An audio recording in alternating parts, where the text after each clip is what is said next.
Hello, Scorpio, Sun, Moon, Rising, and Venus signs. Kamusta kayo? Sana po'y nasa mabuti kayong kalagayan. Welcome back po sa ating channel. Kung bago kayo rito, welcome din po kayo. At maraming salamat po for being here. God bless you all. Tingnan natin kung anong mga mensahe ninyo for today. Scorpio, we have justice energy. Ayan. So, maaaring ang iba sa inyo dito, baka merong pinaglalaban, no, sa korte. Baka nag-file kayo ng kung anumang case, no? At makakaasa kayo na yung ruling, no, ng korte will be in your favor, no?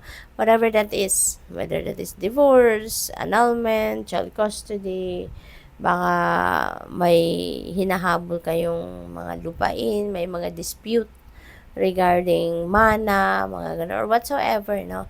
Makakaasa kayo na yung decision ng korte will be in your favor. Okay? What else? We have King of Raphael. Ayan. So, sabi dito, yes, it is safe to trust the ability to accomplish many things at once. Follow your creative passions kasi you have that talent, skills, and gift, no?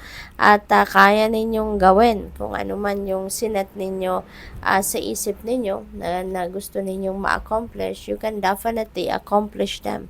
You have the ability, no? You have all it takes to accomplish the things na inisip ninyo na gusto ninyong makuha, ma-accomplish, no? And magaling din kayo mag-multitask, no? Scorpio. Yan din ang napipick up ko dito, na magaling din kayo mag-multitask. Kaya kahit pagsabay-sabayin ninyo, no, yung kung ano man ang gusto ninyong gawin, parang kayang-kaya ninyo, no? So, at saka kaya siguro kayo mabilis ninyong ma-accomplish ang kung ano man ang sinet ninyo sa isip ninyo na gusto ninyong ma-accomplish. Kasi kung ano man ang mga bagay na yan na iniisip ninyo, yan ang gusto ninyong gawin. That is where your passion is, diba? Kaya kayo, mabilis ninyong ma-accomplish ang mga bagay na yan. New beginnings. Wow, napakaganda kasi merong mga bagong ganap sa buhay ninyo. You're starting a new life. May bagong buhay, merong family dito, so maybe you are also starting a new family. No, baka magle-level up ngayon ang inyong relationship, no, with your person, at baka kayo'y mag-aasawa na, magpapakasal na, or magsasama na within one roof, or baka nag-asawa na kayo and ngayon you're leveling up your commitment. You are mag-aanak na kayo, baka magsisimula na kayong mag-anak, 'di ba? Yung mga ganon. So this is really beautiful kasi may mga bagong chapter, no? Hindi lang ito isang bahagi ng buhay ninyo magkakaroon kayo ng pagbabago, but new beginnings, 'di ba? With S, kaya plural form ito, so marami, 'di ba? More than one ang sisimulan ninyong bagong chapter sa buhay ninyo. So good luck sa iyo diyan.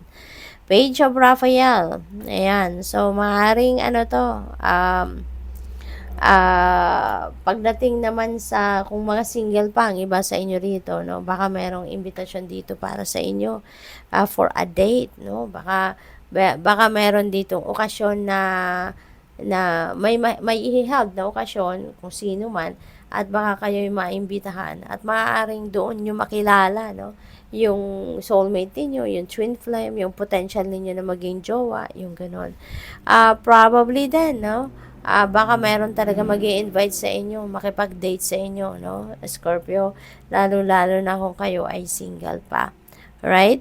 So also pay attention, no, to your intuition, because there could be great intuitive insights then, intuitive messages na dadating dito sa inyo, and that is a guidance, no, from the divine.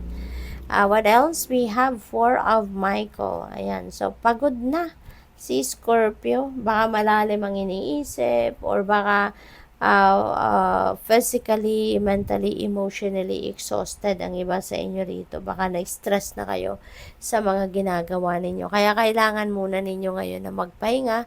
Kailangan ninyo na mag-step back muna sa kung anong inyong pinagkakaabalahan at magpahinga kayo. Okay? Baka kailangan nyo lang dito ng tulog. Okay? Kasi baka hindi kayo nakakatulog. Baka graveyard shift ang trabaho ninyo, kaya iba ang tulog ng gabi, iba talaga ang tulog ng umaga, 'di ba? Kaya maaring day off naman ninyo sa ngayon, so give it to yourself na makatulog kayo ng maayos, get quality sleep. Okay? So tingnan natin kung ano pa ang mensahe para sa'yo. Go into nature and clear any negative thoughts or energies you may have. Ayan, this is an invitation para sa'yo, para makapag-declutter kayo ng inyong sarili, maalis muna ninyo ang mga negativity, no, sa isip, sa damdamin ninyo, sa energy field ninyo, para you will be totally rejuvenated, no. So, ano muna kayo, spend time outdoors muna kayo with nature.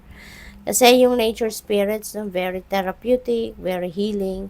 Iba yung pakiramdam, no, na nasa nature kayo. Kasi parang sinisip-sip niyan lahat ng stress natin sa katawan.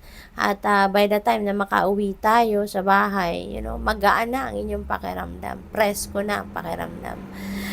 The signs you are receiving are messages from your angels. Ayan. So, maybe you are seeing signs sa ngayon, ano. At alam ninyo na yan ay para sa iyo. Alam ninyo na sign yan para sa iyo. So, that is a message, Pag na-recognize din yung ganon, para sa inyo yun, mga signs yun, or symbols na nakikita ninyo, ibig sabihin nun na mensahe yan para sa inyo ng inyong mga angels. And if you don't know kung ano ang ibig sabihin ng mga symbols na yan, mga signs na yan, i-google po ninyo. Ang dami na sa Google, no? Dami ng articles dyan na mababasa kayo na nag-explain ng mga symbolism, no? Ng mga signs and symbols na nakikita natin, no? Kaya basahin nyo po yan para mas maintindihan ninyo ang gabay sa inyo. Your inner strength can and will move mountains. That's very true. Diba? Kung malakas ang inyong loob, kung nagpapakatatag kayo, nagpapakatibay kayo, kahit gaano mang kalakas na bagyo sa buhay, kaya ninyong solusyonan or kaya ninyong malagpasan. Kaya, always activate your inner strength and always activate your courage kasi innate naman sa atin yon. No? Kailangan lang natin buhayin yon. Magpakatatag tayo lagi. Okay? So, good luck po. Thank you for watching. Love and light. Namaste.